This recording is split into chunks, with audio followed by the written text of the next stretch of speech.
Hello! Aujourd'hui, c'est moi que tu retrouves, donc Amandine, la coach mindset, passage à l'action, pour un épisode axé plutôt mindset.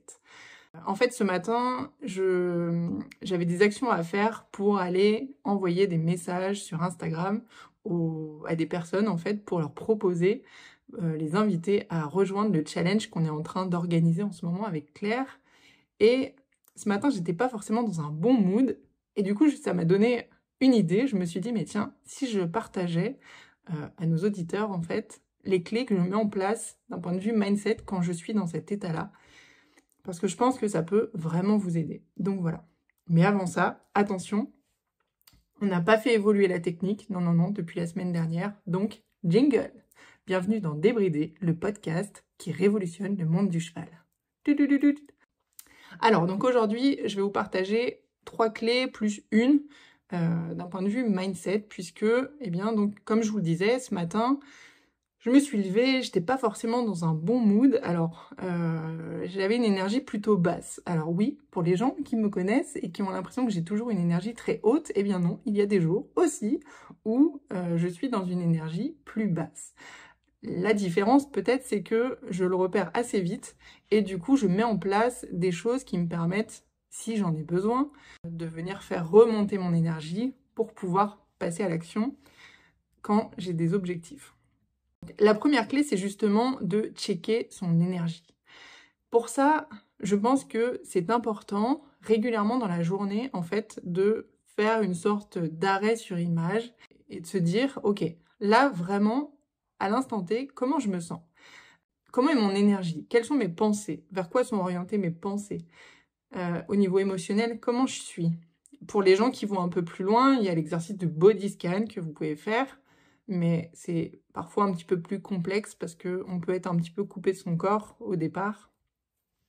Donc voilà, un exercice tout simple, c'est juste de prendre un peu de hauteur, et c'est exactement ce que j'ai fait ce matin quand j'ai senti que j'étais pas au top, mais que j'avais ces actions à mener. Il était tôt, il était 5 heures, et je me suis dit, bon, Amandine, là, aujourd'hui, ton énergie, elle est pas au top. Je devais me situer à 3 sur 10 à peu près en termes d'énergie. Et donc, j'avais vraiment besoin de remonter ça. Et pour ça, vous avez des stratégies toutes simples. Il y en a une que nous, on met en œuvre on commence en fait tous nos coachings et tous nos accompagnements avec Claire en faisant danser les gens. Donc si vous nous avez déjà suivis ou si vous avez déjà assisté à un événement avec Claire ou avec nous, eh bien vous savez que la danse fait partie du jeu. Voilà. Et donc, eh bien, ce matin, par exemple, je m'en suis servie encore une fois. C'est-à-dire que j'ai trouvé une musique qui me mettait vraiment en énergie. Et je me suis mise à danser dans mon salon à 5 heures du mat avec mes écouteurs pour faire monter l'énergie et pour trouver finalement ce courage de passer à l'action. Parce que c'est ça qui nous intéresse. Quand c'est comme ça, il y a d'autres solutions. Vous n'êtes pas obligé de danser. Et puis, vous pouvez danser même si vous êtes un piètre danseur. Puisque je peux vous dire que si vous me voyez danser, vous verrez que je ne suis pas prête d'aller faire danse avec les stars.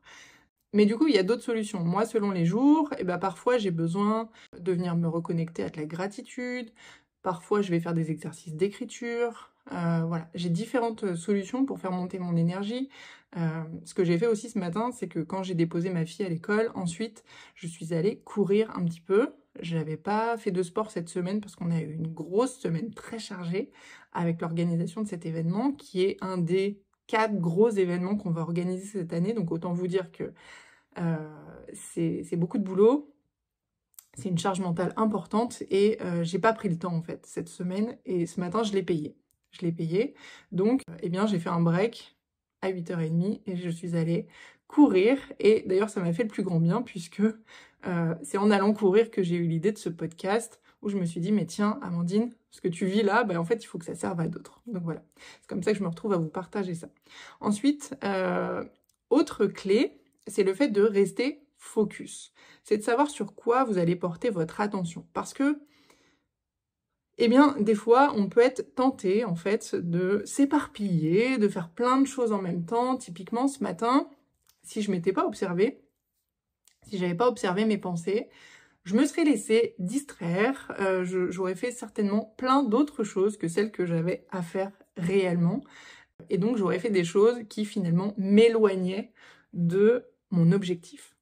puisque mon objectif, c'est qu'on ait un maximum de personnes qui soient au courant de cet événement, un maximum de personnes qui participent à ce challenge, parce qu'on a vraiment envie d'aider profondément un maximum de gens et qu'on sait à quel point l'expérience qu'on va proposer va être absolument dingue. Eh bien, si j'étais pas restée focus à ce moment-là, j'aurais fait plein d'autres choses, j'aurais procrastiné. Et finalement, je pense que là, il est midi quand j'enregistre ce podcast, et à midi, j'aurais pas fait grand-chose. Comment j'ai fait pour rester focus? C'est que je me suis reconnectée à me dire, ok Amandine, est-ce que les actions là que tu es en train de mener sont des actions qui te rapprochent de tes objectifs, qui servent ton objectif, ou est-ce que ce sont des actions qui vont dans l'autre direction?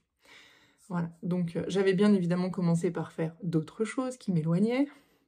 Je pense que c'est notre petit cerveau qui aime bien faire ça. Dans les moments de doute, de découragement, eh bien, il nous emmène sur un chemin qui n'est pas le bon. Donc, bonne nouvelle, par contre, c'est vous qui êtes aux commandes de vos pensées. Et donc, eh bien, c'est à vous de venir enrayer la machine en rétablissant des meilleures pensées, des pensées qui vont être plus soutenantes, des pensées qui vont vous booster. Donc, à ce moment-là, eh bien, vous pouvez vraiment reporter le focus sur pourquoi vous faites ce que vous êtes en train de faire ou pourquoi vous avez à faire les actions que vous êtes en train de procrastiner.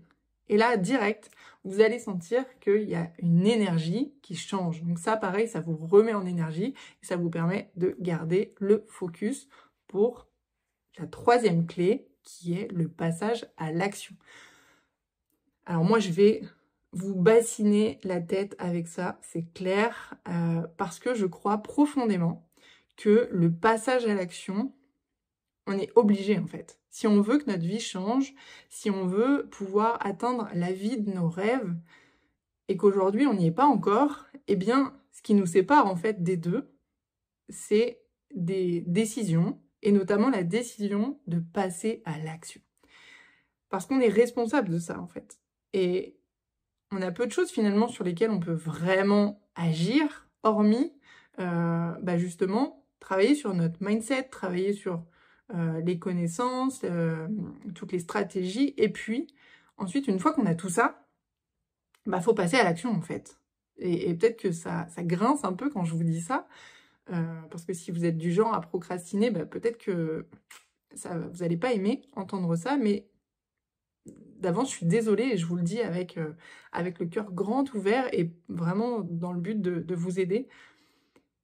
Posez-vous la question, dans ces 24 dernières heures, dans ces 48 dernières heures, allez, dans cette dernière semaine, quelles sont toutes les actions que vous avez menées qui vraiment servaient à aller vendre, qui vraiment servaient à aller vous montrer, à aller proposer ce que vous avez de plus beau finalement.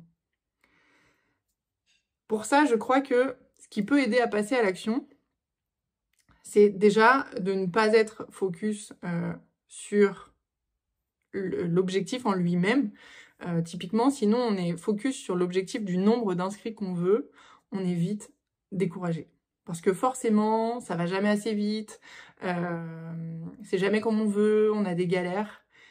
Et donc à ce moment-là, c'est vraiment de vous focaliser sur le chemin que vous êtes en train d'emprunter et en quoi ce chemin, il vous fait grandir. Qu'est-ce qui vous apporte ce chemin?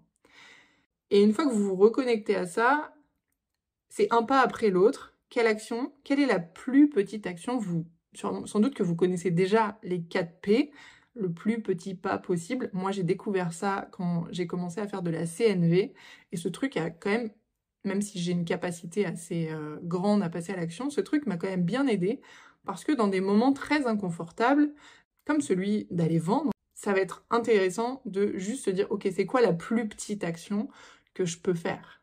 Quelle est la plus petite action que je peux faire pour aller montrer aux gens ce que je propose, pour aller démarcher quelqu'un, etc. » Et ces actions, faites-les toujours avec votre cœur et pas avec la peur, pas avec tout ça. Il faut qu'elle soit dictée par votre cœur, en fait.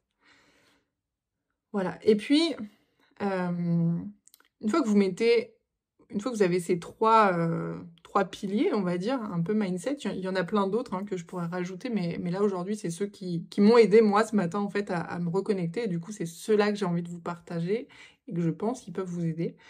Et puis le dernier point, c'est vraiment que la vente, en fait, ça s'apprend, c'est une compétence. C'est pas, il n'y a pas de moi je suis commercial dans l'âme ou je le suis pas. Je peux vous dire que moi, je pense que je me croyais la plus mauvaise commerciale au monde, sachant qu'en plus, je n'ai jamais eu à vendre avant d'être entrepreneur, puisque dans ma première vie pro, je suis kiné. Donc kiné, ça veut dire que les gens viennent me voir avec une ordonnance du médecin, ils sont remboursés par la sécurité sociale, donc grosso modo, ils n'ont rien à payer de leur poche. Autant vous dire que je n'avais rien à vendre finalement.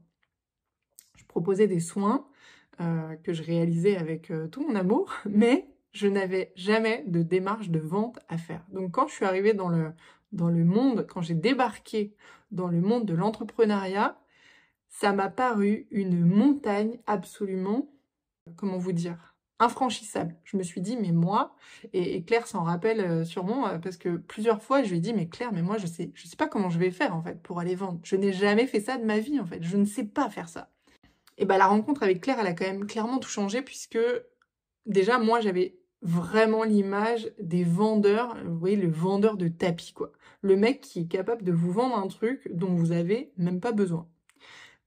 C'était vraiment l'image que j'avais et je voulais pas être classée là-dedans. J'avais pas envie que les gens se sentent dérangés par ma présence. J'avais pas envie de saouler les gens. J'avais pas envie... Bref, j'avais pas envie de plein de trucs. J'avais toutes mes peurs, bien évidemment, parce que ça invite aussi à travailler sur nos ombres, tout ça. Et ça, c'est quelque chose qu'on verra dans un autre épisode, éventuellement, si ça vous intéresse. N'hésitez pas à laisser des commentaires pour le dire. Mais du coup, ce qui m'a aidé, c'est vraiment d'apprendre des stratégies. Des stratégies qui étaient du coup adaptées à qui je suis, moi, Amandine, avec ma sensibilité, avec ma vision du monde, avec ma lecture. C'est comme si j'avais une carte et avec ma lecture à moi, propre. Et ça, c'est vraiment Claire et sa lecture, en fait, de la sagesse des chevaux qui m'a vraiment aidée là-dedans. Donc, que ce soit celle-ci ou une autre, eh bien, si la vente, ça vous met en PLS, comme ça pouvait me mettre en PLS, et comme ça peut encore, comme ce matin, me mettre un peu en PLS, eh bien, ce que je vous invite à faire, c'est vraiment à aller vous former, en fait, à aller apprendre des stratégies, parce que vraiment, c'est une compétence qu'on peut développer. J'en arrive à la fin des 4 points qui me paraissaient importants à vous partager et qui, en tout cas, m'ont servi ce matin. Donc, j'espère que vous aussi, ils vous serviront si jamais vous êtes un peu en PLS face à des actions de vente que vous avez à mener. Et puis, je voulais terminer cet épisode en vous lisant les mots que Claire a envoyés dans une newsletter mercredi. Donc, si vous êtes abonné à la newsletter, vous l'avez sans doute reçu. Mais peut-être que de l'entendre, ça peut résonner différemment. Pourquoi j'ai envie de vous la lire? Parce que cette lettre, en fait, c'était à la base pas destiné forcément à devenir une newsletter. Avec Claire, on fait régulièrement des pratiques d'écriture le matin, ensemble, en musique. Et lors d'une de ces pratiques, Claire a écrit ces mots-là. Et elle me les a lus. Et quand elle me les a lus, j'ai eu les larmes aux yeux, j'ai eu des frissons dans tout le corps. Et je lui ai dit, mais Claire, tu peux pas garder ça pour toi. C'est pas possible, en fait. C'est tellement beau ce que tu dis. Et ça peut tellement toucher les gens. Vous allez voir à travers ça, elle s'est reconnectée au pourquoi on fait tout ça. Et moi, ce qui m'anime, c'est grosso modo la même chose. Je l'aurais pas dit pareil avec mes mots, bien évidemment. Mais ces mots sont tellement puissants que, à vous qui nous écoutez, si vous êtes un entrepreneur du monde équin, eh bien, je vous dédie ces mots qui sont clairs, mais je vous les dédie et je vais vous lire ces mots. À toi qui œuvres aux côtés des chevaux, à toi qui as une conscience accrue de leur mal-être, souvent aux côtés des humains, et de leur générosité quasi sans limite à continuer de rester à côté de nous. À toi qui œuvres à ouvrir les consciences, les yeux, les cœurs et les âmes. À toi qui as décidé de dédier ta vie à ce chemin de soins, d'aide, d'ouverture, de croissance. Je veux tout donner pour que tu puisses te consacrer à faire ta magie. Je veux tout donner pour que non seulement tu gagnes assez d'argent pour avoir un toit sur ta tête et de quoi assurer ta sécurité, celle de ta famille et celle de tes chevaux, mais aussi pour que tu puisses avoir une vie épanouissante et riche d'abondance. Parce que les gens comme toi, ce sont eux qui devraient être millionnaires. Alors même si on ne cherche pas tous à avoir un manoir et des chevaux sous le capot de nos Ferrari, on mérite une vie remplie d'abondance. Remplie de rires, de clients, de chevaux, paisiblement dans des belles prairies. On mérite tous de vivre au quotidien, aux côtés des chevaux, dans des havres de paix et des paradis sur terre qu'on aura pu s'offrir. Le problème, quand on est dans nos métiers, c'est que souvent, consciemment ou pas, on ne pense pas mériter cette vie-là. En tout cas, pas en faisant ce qu'on aime.